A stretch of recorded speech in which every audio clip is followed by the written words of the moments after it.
Hey, and welcome to Fun Swedish. I hope you're hungry today because we're going to talk about food. Swedish food. What is traditional Swedish food? Well, at home, most Swedes eat international food such as pasta, nachos, and pizza. But if we feel like eating something more Swedish, what do we eat?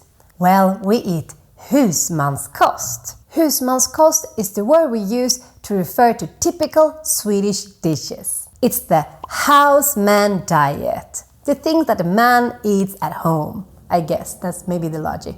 But this word is the word you need if you want to Google traditional Swedish food. So I would Google svensk husmanskost or just husmanskost. So here comes the list of 10 typical Swedish husmanskost. Things for you to try at the restaurant or if you go to a Swedish friend's house, so you can get the real Swedish experience. So let's get hungry.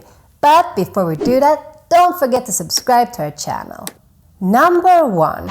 IKEA's most sold dish, and also the one that is the most internationally famous Swedish dish. Köttbullar med gräddsås, inlagd gurka, rårörda lingon och potatismos. Lingon is this berry that grows a lot in the Nordic countries. It looks like this and it has an acidic taste to it. You're gonna see this berry a lot in this list because we love to mix it with meat. Meatballs are something you're gonna see very often here in Sweden, both at someone's home but also in the restaurants. If you eat them at home, you might not include everything that we mentioned before. Maybe you'll also switch the lingon to ketchup instead. But if you go to a more traditional Swedish restaurant, then you're gonna get your lingon for sure. Swedish meatballs are very often made out of nötkött, or it can be a mix between nötkött and fläskkött, which is cow meat and pork meat. Then we have the evolution of the köttbulle. Number 2, Wallenbergare. Wallenbergare is like a big meatball, but made of kalvkött, which is veal. And for those who doesn't know, it's basically baby cow. Sorry for being so explicit. This is normally served with potatismos, lingon, sylt, and gröna ärtor, which is again mashed potatoes, lingonberry jam, and green peas.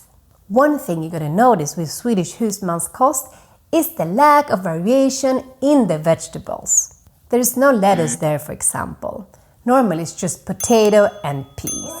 Because back in the old days, it was the only thing that we can grow here due to the Swedish cold weather. The traditional Mediterranean salad with lettuce, tomato, and other things came a lot later to Sweden. It's sad that it came with the first migration wave from Greece. So thank you for this, otherwise we would still have been eating a lot of green peas. Now back to Wallenbergare. What does it mean?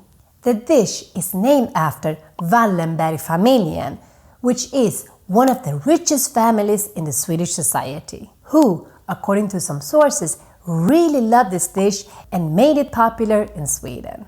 Number 3, pyttipanna. What do Swedish people eat when they have too much month at the end of the money? Pyttipanna is the answer. We go from one of the fancier dishes to one of the cheapest ones. Pyttipanna is basically leftovers cut in small cubes and then mixed together. Or at least that is the origin of this dish. Traditional pyttipanna has potatis, lök, fläskkött, and maybe also nötkött. On the top of the pyttipanna you put ägg och rödbetor. Another of these few vegetables that actually grow in Sweden. Pyttipanna is something that we eat at home. However, with time, it's something you can eat at the restaurants as well. And we came up with a fancier version that we called Biff Rydberg. It is called Rydberg because it was created in a hotel called Hotel Rydberg. Nummer 4. This dish can only be eaten på torsdagar, on Thursdays. At least that is the tradition. And the dish is Ärtsoppa och pannkakor. Ärtsoppa is a kind of pea soup made of split peas. The soup has also some pork inside, among other things. And after eating your pea soup, you normally eat some pannkakor med sylt. Normally jordgubbssylt, which is strawberry jam.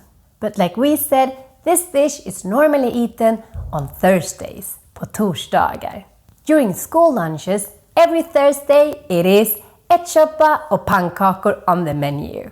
Having it on a Wednesday would be crazy. That would never happen. And skipping the soup and only eating the pancakes was not allowed in school.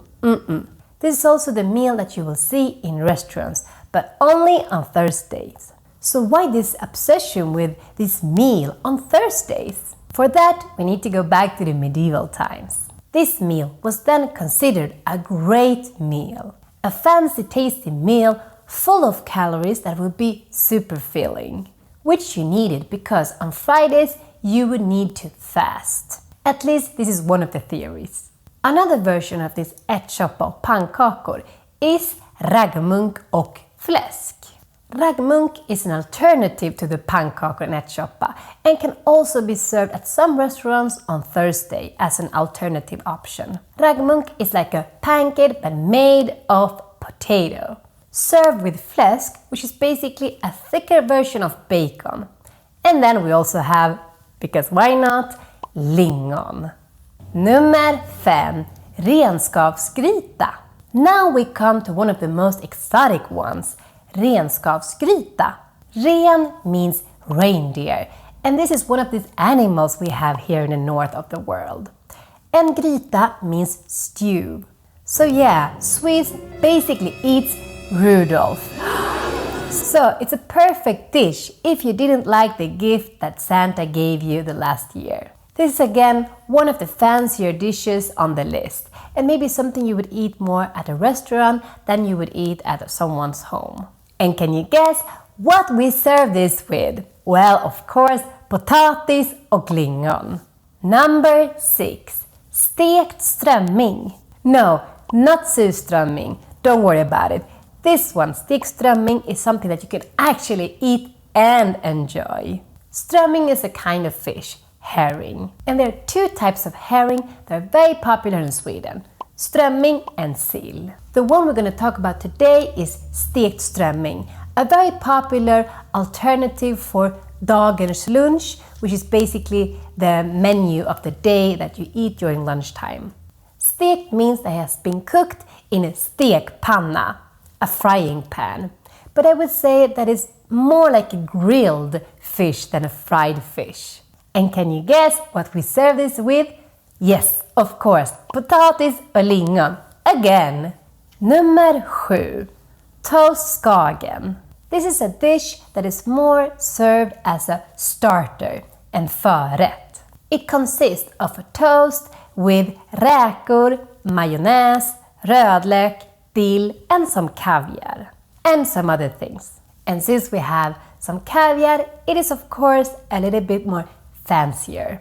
Very popular during the summers. Nummer 8. Lax med dillstuvad potatis. This dish is one of the most popular ones eaten by Swedes, both at home and at the restaurants. Lax is our word for salmon. Dillstuvad potatis is kind of a mix between potato and some kind of dill sauce.